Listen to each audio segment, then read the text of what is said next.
मौलाए कायनात की बारगाह में देखो जहां सखावत बट रही है वो मौलाए कायनात जो 3 दिन के फाके से हैं, उसके बावजूद सखावत का आलम यह है कि मांगा किसी ने कतरा तो दरिया अता फरमा दिया। वो मौलाए कायनात 3 दिन के फाके से है। अबू जहल को पता लग गया कि आज अली 3 दिन के फाके से है। जैसे ही मालूम हुआ, दिल ही दिल सोच रहा है ये वो घराना है जो सखावत में मशहूर है, ये वो घराना है जहां से कोई महरूम नहीं लौटता, ये वो घराना है जहां से साइल खाली नहीं जाता।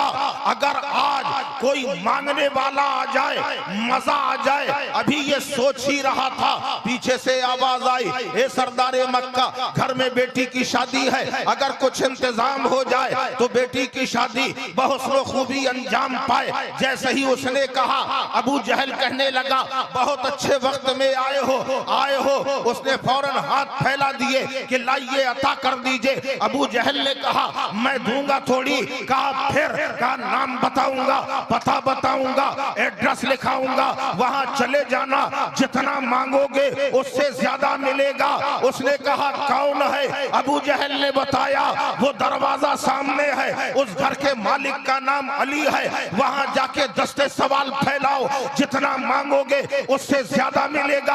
अबू जहल ने मजाक उड़ाने की गरज से अली के पास भेजा था कि जिस अली के पास 3 दिन से खाने को नहीं है, फाका मस्ती में मुब्तला है, वो अली साइल को क्या अता करेंगे ये सोच के भेजा। जाने वाला जा रहा है, इधर अबू जहल ने बुलाना शुरू किया। अबू जहल ने बुलाया, उतबा तुम भी आओ, शैबा तुम भी आओ, अबू लहब तुम भी आओ। अपने जैसे काफिरों को इकट्ठा कर लिया कि जब अली के दरवाजे से साइल वापस आएगा हमें मजाक उड़ाने का मौका मिलेगा, ये ख्याल करके सबको इकट्ठा किया। यहाँ साइल ने जाकर मौला अली का दरवाजा बजाया। जैसे ही दरवाजा बजाया, अंदर से मौलाए कायनात बाहर आए। जैसे ही अली का चेहरा देखा, वो साइल दुआएं देने लगा, ए अली तुम सलामत रहो, तुम्हारे बच्चे सलामत रहे, तुम्हारा कारोबार सलामत रहे, तुम्हारी जमीनों जायदाद सलामत रहे। ए अरब के सबसे बड़े अमीर। जब तक वो अली को दुआ देता रहा तब तक वो सुनते रहे। और जैसे ही कहा ए अरब के सबसे बड़े अमीर, मौलाए कायनात ने फरमाया, ठहर जा, पहले मुझे ये बता, तुझे ये किसने बताया कि मैं अरब का सबसे बड़ा अमीर हूँ? कहने लगा कि जिसने बताया है, नाम बताने को मना किया है। मौलाए कायनात फरमाते हैं, सुन, जब तक नहीं बताएगा उसका नाम तब तक नहीं बनेगा तेरा काम। अब उसने दाएं देखा, बाएं देखा, आगे देखा, पीछे देखा, सोचा अबू जहल देख थोड़ी रहा है, उसने बता दिया, अबू जहल ने भेजा है। आप फरमाते हैं अगर उस दुश्मन इस्लाम ने भेजा है, हर इस्लाम के दुश्मन हर जमाने में रहे हैं, कोई आज ही नहीं है बल्कि हर जमाने में इस्लाम के दुश्मन रहे हैं। इस्लाम को मिटाने की हमेशा साजिशें होती रही, मगर इस्लाम वो दरख्त है, इसे जितना काटा जाता है उतना फलता जाता है। जब आज तक नहीं मिटा है तो जमाना खिलाफ हो जाए। याद रखो, ये वो इस्लाम है जिसे अल्लाह ने कहा है, इन्ना दीना इंदल्लाहिल इस्लाम, अल्लाह का पसंदीदा मजहब मजहब इस्लाम है। जब तक शान खुदा है, जब तक ज़ाते मुस्तफा है, तब तक न इस्लाम मिटा है न सुबह कयामत तक मिटेगा। इस्लाम जिंदा है, जिंदा। ये वो मजहब इस्लाम है जिसमें हजरत आदम की आदमियत है, जिसमें हजरत नूह की नजाबत है, जिसमें इब्राहिम की खुल्लत है, जिसमें इस्माइल का ईसार है, जिसमें मूसा का जलाल है, जिसमें ईसा का कमाल है, और जिसमें रसूल पाक के नवासों की कुर्बानियां है। वो मजहब जिसे 22,000 का लश्कर न मिटा सका, वो मजहब जिंदा है, जिंदा ही रहेगा। अभी मैं वापस पलट के यही आऊंगा। मैं मौलाए कायनात की बात कर रहा था। याद रखना, मौलाए कायनात की बारगाह में जब वो पहुंचा, उसने बता दिया अबू जहल ने भेजा। मौलाए कायनात फरमाते हैं अगर उस दुश्मन इस्लाम ने भेजा है तो जरूर दूंगा, और इतना दूंगा तेरी हाजत भी पूरी हो जाएगी, आदत भी पूरी हो जाएगी। उसने कहा हजरत अली से जाइए, फिर जल्दी से अंदर जाइए। मौलाए कायनात ने कहा अंदर क्यों जाऊं? कहा जब अंदर जाएंगे तभी तो कुछ बाहर लाएंगे। आपने फरमाया मैं अली हूं अली, मुझे अंदर बाहर आने जाने की जरूरत नहीं है, जो देना होगा यहीं खड़े खड़े दूंगा। उसने कहा हुजूर अता कीजिए, हाथ बढ़ा दिए। मौलाए कायनात इरशाद फरमाते हैं याद रख जो मैं दूंगा वो तुझे दिखेगा नहीं। आप लोग को समझ में आ रहा है कि नहीं आ रहा है? तो थोड़ा सा बोलते रहिए, तब तो हमें मालूम होगा समझ में आ रहा है। और आगे आ जाइए, खाली जगह है, जगह देखिए कितनी खाली। आप इतनी दूर क्यों बैठे हैं? करीब आइए और करीब आ जाइए, इतना शर्माया मत कीजिए। माशाअल्लाह आपसे बेहतर तो समात हमारी मां बहनों की है, अभी तक वैसे ही मजमा है। मौलाए कायनात रज़ी अल्लाह ताला अन्हु ने इरशाद फरमाया याद रख जो मैं तुझे दूंगा वो दिखेगा नहीं। क्या हुजूर रहेगा? तो कहा हाँ बिल्कुल रहेगा। का क्या देने वाले हैं? आपने फरमाया मैं तुम्हारे हाथों में छू कर दूंगा। छू समझते हैं कि नहीं है? फूंक डालना। का मैं तुम्हारे हाथों में छू कर दूंगा, न तुम देखना न रास्ते में किसी को दिखाना, जिसने तुम्हें मेरे पास भेजा सबसे पहले उसी को दिखाना। उसने कहा ठीक है। मौलाए कायनात ने आंखें बंद करी, कुछ पढ़ा, लब हिल रहे हैं, मौलाए कायनात पढ़ रहे हैं। पढ़ने के बाद आपने उसके हाथों में छू कर दिया, फरमाया मुट्ठी बंद कर ले। उसने मुट्ठी बंद कर ली, फरमाया किसी को दिखाना नहीं। अब उसने हाथों को टटोला कि यार कुछ है तो है नहीं, खाली छुई तो है, खाली छुई तो है। मसल मसल के देखा कुछ है का नहीं है, चल दिया। अकीदा था कि दिया है तो कुछ होगा, तो चल दिया, आगे बढ़ गया। दूर अबू जहल ने दूर से देखा, कहने लगा कुछ मिला? साहिल ने कहा हां मिला। अकीदत की बुनियाद पे कह दिया हां मिला। इतना कहना था कि ऐसा लगा कि कुछ हाथ में आ गया। अब ये सोचने लगा देखा जाए, मगर मौला अली का कौल याद आ गया, खबरदार देखना नहीं, न किसी को दिखाना, सबसे पहले उसी को दिखाना। महसूस होने लगा कि कुछ हाथ में है। पूछा क्या मिला? कहा मुझे भी नहीं मालूम क्या मिला। अब वो भी चक्कर में पड़ गया, न जाने इसको क्या मिल गया है। यही सोचो फिक्र में है कि आखिर क्या मिल गया है। उसने कहा खोल के देखता क्यों नहीं है? कहा देखने की इजाजत नहीं है, रास्ते में किसी को दिखाने की इजाजत नहीं है, तुझे ही सबसे पहले दिखाने की इजाजत है। अब वो इंतजार कर रहा है, ये साहिल जब पहुंचता है, लोगों की नजरें जमी है। अबू जहल ने कहा मुट्ठी खोल। जैसे ही मुट्ठी को खोला है, एक नायाब मोती जगमगा रहा है। अबू जहल ने हैरानी के आलम में सवाल किया ये बता तुझे कहां से मिला है? कहा अली ने ही दिया है। कहा कहां से लाके दिया है? मैंने अपनी जिंदगी में तमाम खजाने देखे हैं, बड़े बड़े खजाने देखे हैं, मगर ऐसा नायाब गौहर मैंने अपनी जिंदगी में नहीं देखा।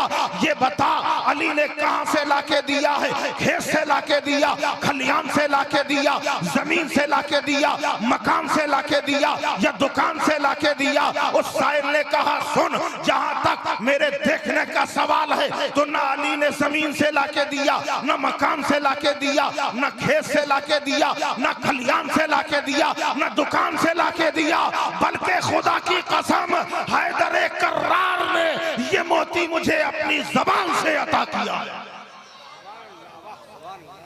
है। अल्लाह हू अकबर। जब मुस्तफा के गुलामों का ये हाल है तो इख्तियार मुस्तफ़ा का आलम क्या होगा। आज का जलसा मुख्तार कायनात के नाम से है। मैं अर्ज ये कर रहा था, अल्लाह तबारक व तआला ने इरशाद फरमाया, इन्नद्दीन इंदल्लाहिल इस्लाम, बेशक अल्लाह का पसंदीदा मजहब मजहब इस्लाम है।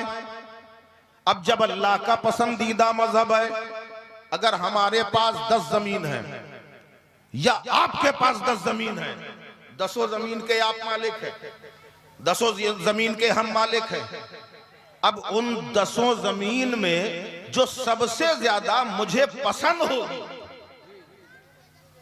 हम उस जमीन को सबसे ज्यादा सजाएंगे कि नहीं भाई? चूंकि हमें पसंद है, मालिक हम हैं, जमीनें सब हमारी हैं, मगर जो सबसे ज्यादा मुझे पसंद है उस जमीन को सजाएंगे, उसमें मकान अच्छा बनाएंगे, इमारत शानदार होगी, उसकी नींव मजबूत होगी और बनने के बाद उसमें सामान भी अच्छे से अच्छा रखा जाएगा। सोफा बेहतरीन क्वालिटी का होगा, उसमें बेहतरीन क्वालिटी का बेड रखा जाएगा, शानदार फ्रिज होगी, बेहतरीन एसी होगा, हर चीज अच्छी होगी। उसकी वजह यह है कि ये जमीन हमें पसंद है, इसलिए उसे ज्यादा निखारा जाएगा। रब ने फरमाया, इन्नद्दीना इंदल्लाहिल इस्लाम, मेरा पसंदीदा मजहब मजहब इस्लाम है, मजहब इस्लाम है। ये वही मजहब इस्लाम है, कोई नया मजहब नहीं है। हजरत आदम ने इसी मजहब इस्लाम की इशाअत की है, हजरत नूह ने इसी मजहब इस्लाम को सींचा है, हजरत जकरिया ने अपनी कुर्बानी इसी इस्लाम के लिए दी है, हजरत इब्राहिम ने अपना ईसार इसी इस्लाम में पेश किया है, हजरत इस्माइल ने अपनी जान इसी पे कुर्बान करने के लिए रजामंदी का इजहार किया है। यही वो मजहब इस्लाम है जिसमें हजरत मूसा ने अपना जलाल निसार किया है। यही वो मजहब इस्लाम है जिसमें हजरत ईसा के मोजज़ात है, और यही वो मजहब इस्लाम है जिसमें रसूल कायनात का पत्थरों से लहू लहान होना मैदान ताइफ में शामिल है। यही वो मजहब इस्लाम है जिसमें सिद्दीक की सदाकत है। यही वो मजहब इस्लाम है जिसमें फारूक की अदालत है। यही मजहब इस्लाम है जिसमें उस्मान की सखावत है। यही वो मजहब इस्लाम है जिसमें अली की शुजाअत है। यही वो मजहब इस्लाम है इमाम हसन की कनाअत है। यही वो मजहब इस्लाम है जिसमें हुसैन की शहादत है। यही वो मजहब इस्लाम है जिसमें गौसे आजम की गौसियत है।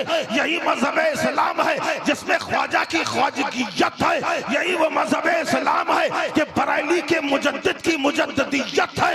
यही वो मजहब इस्लाम है जिसे अल्लाह ने ऐसा सजाया है कि जिधर देखो वहीं चमक नजर आ रही है। कहीं आला हजरत चमक रहे हैं, कहीं मखदूमे की चौछा चमक रहे हैं, कहीं जो है इमाम आजम चमक रहे हैं, कहीं अबू हनीफा चमक रहे हैं, कहीं इमाम मालिक चमक रहे हैं, और कहीं सदाकत की चमक, कहीं अदालत की चमक, कहीं सखावत की चमक। जब इस चमक को देखा तो बेसाख्ता इमाम अहले सुन्नत पुकार उठे कि या रसूल अल्लाह, ये जो चमक तकसीम हो रही है आपके दर से हो रही है। जब सबको आप सदाकत की चमक, अदालत की चमक, सखावत की चमक, शुजाअत की चमक, हर तरह की चमक दे रहे हैं, तो बरेली से अहमद रजा इल्तिजा कर रहा है कि चमक तुझसे पाते हैं सब पाने वाले, मेरा दिल भी चमका दे, चमकाने। ये वो मजहब इस्लाम है जिसमें अल्लाह ने क्या क्या नहीं रखा। अपना प्यारा हबीब दिया तो इसी मजहब में दिया। वो महबूब जो अपनी उम्मत के लिए रातों को रोया, यही वो मजहब इस्लाम है जिस मजहब इस्लाम पर अल्लाह ने कुरान जैसी मुकद्दस दौलत अता फरमाई। आज आप देख रहे हैं ये हाफिज कुरान है, आज इनका मनसब बढ़ गया है, इनकी इज्जत व तकरीम में इजाफा हो गया है। अब ये आप जैसे नहीं हैं, इनके असातिज़ा की कुर्बानी और इनकी मेहनत ने इन्हें आज मुमताज कर दिया है। कल तक ये कहीं भी रहते थे, लेकिन अब ये आपके आगे मुसल्ले में होंगे, आप पीछे होंगे। मनसब बढ़ गया है, मकाम बढ़ गया है। इनके वालिदैन कितने खुशनसीब हैं कि जन्नत में जिनके सरों पे ताज रखा जाएगा। हैरानी के आलम में फरिश्ते पूछेंगे मौला ये कौन है? अल्लाह फरमाएगा ये वो हैं जिन्होंने अपनी ममता को कुर्बान करके बच्चों को दरसगाह में भेजकर हाफिज कुरान। और एक बात बताएं, ये वो हाफिज कुरान है कि रोजे अजल में जिसके जिसके सीने में रसूल पाक सल्लल्लाहु अलैहि वसल्लम ने अपना दस्ते मुबारक रखा, दुनिया में वो हाफिज कुरान बने। ये मामूली बात है कि अल्लाह के हबीब अलैहिस्सलातु वस्सलाम का दस्ते मुबारक जिसके सीने में आ गया वो हाफिज कुरान बन गया। कुरान कितने लोग हिफ्ज करते हैं? सुन्नी भी करते हैं, देवबंदी भी करते हैं, अहले तशा भी कोशिश करते हैं, कई लोग करते रहते हैं, मगर कुरान की रूहानियत, कुरान की नूरानियत हर दिल में नहीं उतरती, हर दिल में नहीं उतरती। जिसके दिल में मोहब्बते पंजतन पाक होती है उसी के दिल में कुरान की रूहानियत उतरती। ये बहुत खास बात बता रहे हैं आपको। कुरान की रूहानियत हर हाफिज के अंदर नहीं आती, बल्कि उस हाफिज के दिल में उतरती है जिसके दिल में पंजतन पाक की मोहब्बत हो, आले नबी की मोहब्बत हो। क्योंकि अल्लाह के नबी सल्लल्लाहु अलैहि वसल्लम ने इरशाद फरमाया, मैं तुम्हारे नजदीक दो भारी चीजें छोड़ के जा रहा हूं, एक कुरान और एक अपनी इतरत, एक अपनी आल। दोनों को दोस्त बनाया, दोनों को साथी बनाया। और याद रखो, जब करबलाए मुअल्ला पर कुरान पे हर्फ आया, आईने कुरान को बदलना चाहा, इमाम हुसैन खड़े हो गए, ए कुरान, रसूल ने तुझे मेरा साथी बनाया है और साथी का तकाजा ये है, दोस्ती का तकाजा ये है कि साथी एक दूसरे का साथ ना छोड़े। अगर आज तुझे मिटाने की साजिश हो रही है तो हुसैन तेरा साथ ना छोड़ेगा, अपना कुनबा कुर्बान कर देगा, मगर तेरे तहफ्फुज़ को सलामत रखेगा। उस वक्त हुसैन खड़े हो गए और जब करबला के मैदान में इमाम हुसैन के गले में खंजर चल गया, हाथ अलग है, पैर अलग है, जिस्म के टुकड़े बिखर गए, जमाना चिल्लाया, हुसैन मर गए, हुसैन मर गए। कुरान ने कहा, ऐ हुसैन, जब मुझ पर बात आई तब तुमने अपनी जान कुर्बान की है, तो अब ये दोस्त कुरान तुझे मरने नहीं देगा, कयामत तक यही ऐलान करता रहेगा कि बला तक़ूलू लिमन युक़्तलू फी सबीलिल्लाहि अमवात बल अहयाउन वलाकिन ला तशऊरून। मैं तुम्हारी जिंदगी का ऐलान करता रहूंगा कि हुसैन जिंदा। नबी ने साथी बनाया। जब आदमी कुरान पढ़ता है ना तो पहले कुरान हलक तक आता है, यहां तक आता है, एकदम सीधे सीने के अंदर नहीं आ जाता।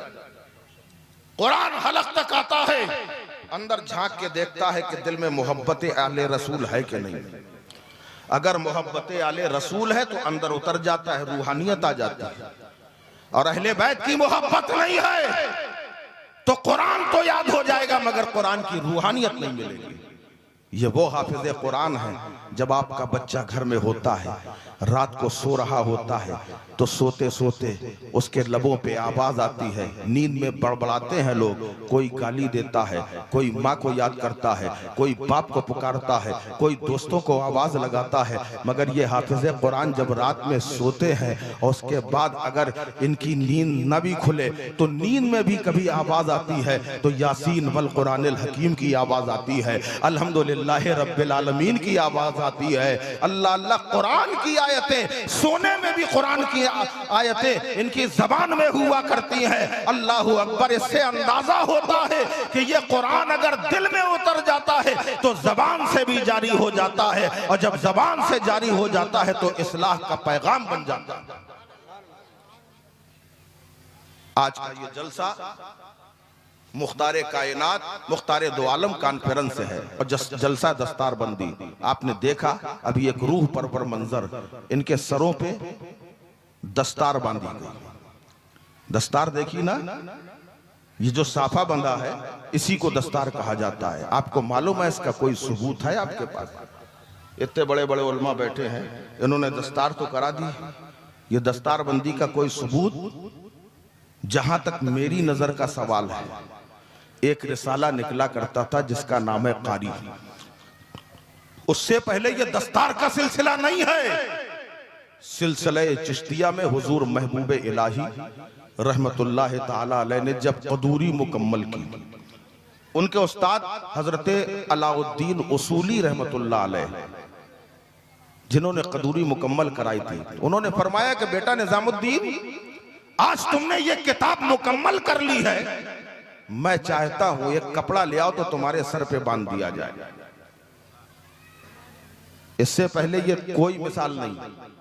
हाँ, खिरक़े खिलाफत और दस्तार वो अलग चीज है, मगर मदारिस के अंदर यही पहली बात है जो मेरी नजर से गुजरी। हजरत अलाउद्दीन उसूली रहमतुल्लाह अलैह ने इरशाद फरमाया, ऐ निजामुद्दीन, आज तुमने कदूरी मुकम्मल की है तो मैं ये चाहता हूं थोड़ा तबर्रुक का एहतमाम हो जाए। उन्होंने कहा ठीक है हजरत। घर पहुंचे, अपनी माँ से कहा, अम्मा हमारे उस्ताद ने कहा कुछ शीरीनी वगैरह हो तो उसमें फातिहा हो जाए। तो माँ ने कहा बेटा शीरीनी तो ले जाओ लेकिन एक कपड़ा भी ले जाओ। और वो कपड़ा ऐसा है, मेरे दिल में तमन्ना थी कि जब मेरा बेटा कोई किताब मुकम्मल करेगा तो मैं वो कपड़ा उसके सर पे बंधवाऊंगी। और वो कपड़ा कोई ऐसा वैसा नहीं, बाजार से खरीदा नहीं, बल्कि मैंने अपने हाथों से तैयार किया, बावजू तैयार किया। जब मैं वजू से होती थी, कुरान पढ़ती जाती थी और उस कपड़े को तैयार करती थी। मेरी ख्वाहिश है वो कपड़ा तुम्हारे सर पे बंधे। सोचो जरा वो माए कैसी हुआ करती थी। वही दिल्ली की सरजमीन है, एक बच्चा पैदा हुआ, उस बच्चे की टाइमिंग है कि जोहर से लेके असर तक रोता है। चाहे जितनी दवा करो, चाहे जितना इलाज करो, मगर उसका रोना बंद नहीं होता। जब ये सिलसिला होता रहा, डॉक्टर इलाज करके थक गए, हकीमों ने इलाज किया, थक गए, माँ बाप परेशान हो गए, लोरियां देते रहे, मगर बच्चा जोहर और असर के दरमियान बराबर रोता रहा। आखिर एक मजदूब कामिल का गुजर वहां से हुआ, एक फकीर दरवाजे से निकला, बच्चा रो रहा है। बच्चे को रोता देखकर पूछा, ये बच्चे को रुला क्यों रहे हो? कहा हम रुला नहीं रहे, हम तो हर तरह का आराम दे रहे हैं। ये बच्चा पूरा दिन खामोश रहता है, मगर जोहर के बाद ये रोना शुरू कर देता है। उस फकीर ने कहा क्या मैं उस बच्चे को देख सकता हूँ? कहा हाँ हाँ बिल्कुल देख सकते हैं। वो फकीर बच्चे को देखता है, गोद में लेता है। लोगों से कहा क्या तुम्हारे घर में कोई अलग कमरा है? लोगों ने कहा हाँ अलग कमरा है। कहा उस कमरे में मैं जाना चाहता हूँ, ये बच्चा मेरे साथ जाएगा। माँ चुप करा रही है, नहीं चुप हुआ। बाप ने दिलासा दिया, नहीं चुप हुआ। भाई बहन पुकार रहे हैं, बच्चा चुप नहीं हुआ। अब फकीर ने गोद में लिया, कमरे के अंदर गया, दरवाजा बंद कर लिया। थोड़ी देर हुई थी, अचानक रोने की आवाज बंद हो गई। कुछ देर वो शख्स, वो फकीर अंदर रहा, बच्चे को साथ में रखे रहा। दरवाजा खोला, बच्चा हाथ में दे दिया।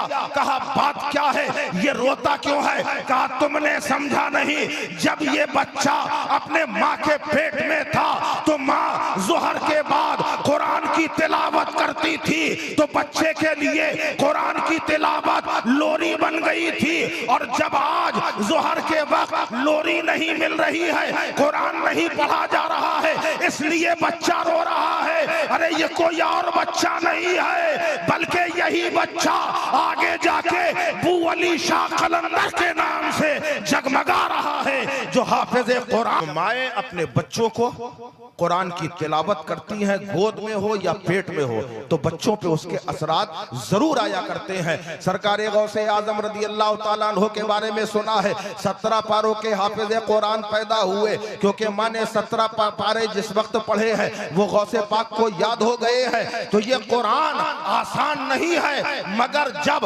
रब का करम हो जाए और रब के प्यारों की अता हो जाए तो यही वो कुरान है कि चंद लम्हों के अंदर भी सीने में आ जाया करता है। हजरत शेख मुजद्दिद अल-फसानी रहमतुल्लाह अलैह, बहुत ऊंचा नाम है आपका, अपने वक्त के मुजद्दिद है। हजरत मुजद्दिद अल-फसानी रहमतुल्लाह अलैह का एक मुरीद था, बड़ा चहीता था।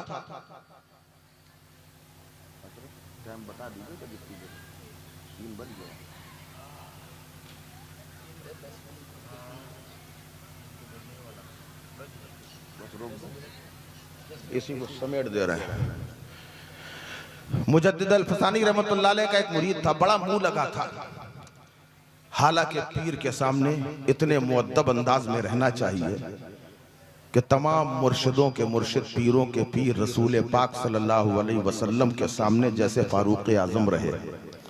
आवाज बुलंद थी तो मुंह में रेत भर के आते थे ताकि मुंह से तेज आवाज ना निकले।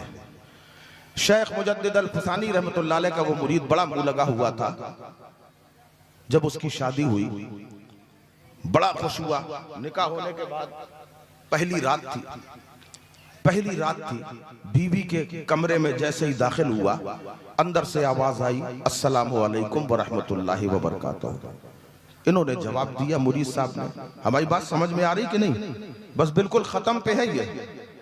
मुरीद को उसकी बीवी ने सलाम किया, उसने जवाब दिया वालेकुम अस्सलाम। अंदर पहुंचे, पहली रात है। इन्होंने बीवी से पूछा, कुछ पढ़े बड़े हो? बातों का सिलसिला बढ़ाना तो है, का कुछ पढ़े बड़े हो? उस नई नवेली दुल्हन ने कहा, अल्हम्दुलिल्लाह मैं हाफिज कुरान। यार बोल दिया करो सुभान अल्लाह। कहा अल्हम्दुलिल्लाह मैं हाफिज कुरान। अब उसने भी पूछ लिया, कहले आप कुछ पढ़े बड़े हैं? अब मियां साहब चुप। कहा आप जो भी पढ़े बताइए तो। कहा मैं नाजरा ख्वाह हूं। शौहर नाजरा ख्वाह। बीवी ने कितनी अच्छी बात कही, कहने लगी काश कितना अच्छा होता अगर आप भी हाफिज कुरान होते तो दोनों एक घर में दो हाफिज कुरान हो जाते। मियां साहब को बात लग गई, गुस्सा आ गया। कहने लगे उस वक्त तक तुम्हारे पास नहीं आऊंगा जब तक हाफिज कुरान नहीं बन जाऊंगा। कह दिया। अब कहने के बाद मौलाना साहब के पास पहुंचे, हाफिज साहब से कहने लगे, हजरत आप मुझे कितने दिन में हाफिज कुरान बना देंगे? हाफिज साहब ने इरशाद फरमाया, अगर मेहनत कर लोगे तो 1 साल के अंदर तुम्हें हाफिज कुरान बना दिया जाएगा। कहले हजरत 1 साल बहुत है, बरसों के बाद तो ये रात आई थी। मैं झोंक में गुस्से में ये फैसला कर गया, 1 साल बहुत है, कुछ कम हो सकता है, कहे नहीं हो सकता है, इससे कम में नहीं पढ़ा सकता। दूसरे के पास गए, उनसे कहा, तीसरे से कहा, एक साहब मिले, उन्होंने कहा ठीक है भाई, अगर तुम भी मेहनत करो हम भी मेहनत करें, दोनों मिलके मेहनत करेंगे तो 6 महीने में तुम्हें हाफिज कुरान बना देंगे। तो हजरत 6 महीने भी बहुत होते हैं, एक एक दिन मुश्किल पड़ रहा है, आप 6 महीने की बात कर रहे हैं?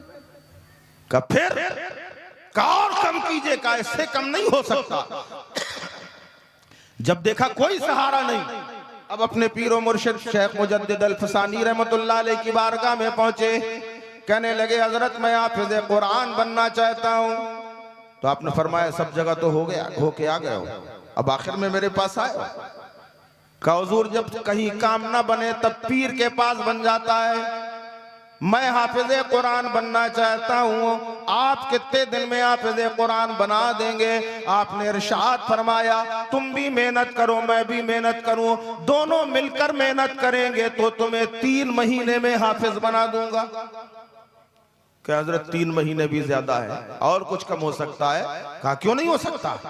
कहा कितना हो जाएगा? कहा 1 महीने में हाफिज बना दूंगा। कहने लगे सरकार अभी 1 महीना भी बहुत है, और समागम करिए। आपने फरमाया कितना चाहता है? कहे सरकार 1 हफ्ता चाहता हूं, 1 हफ्ते में हाफिज़ कुरान बना दीजिए। आपने फरमाया जब 1 हफ्ते की बात कर रहा है तो फिर 1 हफ्ता क्यों, 1 ही दिन में क्यों ना बना दूं?